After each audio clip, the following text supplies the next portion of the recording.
মধ্যপ্রাচ্যে চলমান উত্তেজনা থামাতে নতুন কূটনৈতিক উদ্যোগ নিয়েছে পাকিস্তান ও চীন।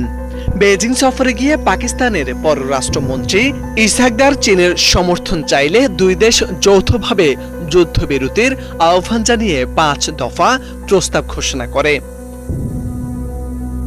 বৈঠকে চীনের পররাষ্ট্রমন্ত্রী ওয়াং ই এর সঙ্গে আলোচনা শেষে প্রকাশিত বিবৃতিতে বলা হয়, সংঘাত নিরসনের একমাত্র কার্যকর পথ হল সংলাপ ও কূটনীতি।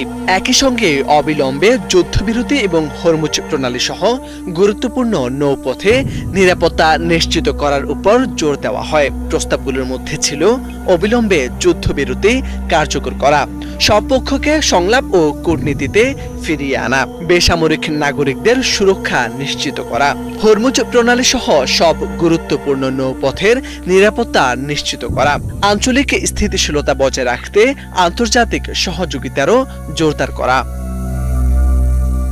এদিকে ইরানের প্রেসিডেন্ট মাসুদ পেজেশকিয়ান বলেছেন, যুদ্ধ বন্ধে মানতে হবে ইরানের শর্ত।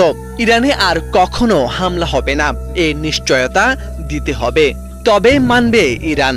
ইরানের অন্যতম বড় তেল ক্রেতা চীন শুরুতেই হামলার নিন্দা জানালেও এখন নিরপেক্ষ অবস্থান নিয়ে শান্তি প্রতিষ্ঠায় গুরুত্ব দিচ্ছে। পাশাপাশি নিজেদের জ্বালানি সরবরাহ নিরাপদ রাখতে তেহরানের সঙ্গে সরাসরি যোগাযোগ বজায় রেখেছে বেজিং।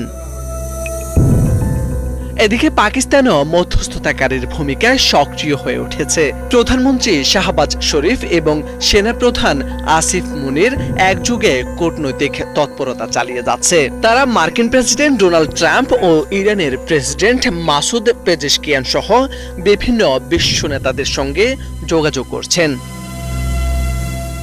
বিশ্লেষকদের মতে এই উদ্যোগের পেছনে পাকিস্তানের নিজস্ব কৌশলগত স্বার্থ রয়েছে। হরমুজ প্রণালীতে অস্থিরতা, ইরানের সঙ্গে দীর্ঘ সীমান্ত এবং অভ্যন্তরীণ নিরাপত্তা পরিস্থিতি সব মিলিয়ে সংঘাত দীর্ঘায়িত হলে বড় ধরনের ঝুঁকিতে পড়তে পারে দেশটি। একই সঙ্গে মুসলিম বিশ্বে নিজেদের প্রভাব বাড়ানোর লক্ষ্য রয়েছে ইসলামাবাদের। তবে বাস্তবে যুক্তরাষ্ট্র ও ইরানের মধ্যে সরাসরি আলোচনার অগ্রগতি না থাকায় এই প্রস্তাব কতটা কার্যকর হবে তা নিয়ে সংশয় থেকে যাচ্ছে। মোর্শেদ আলম, বাংলা ভিশন।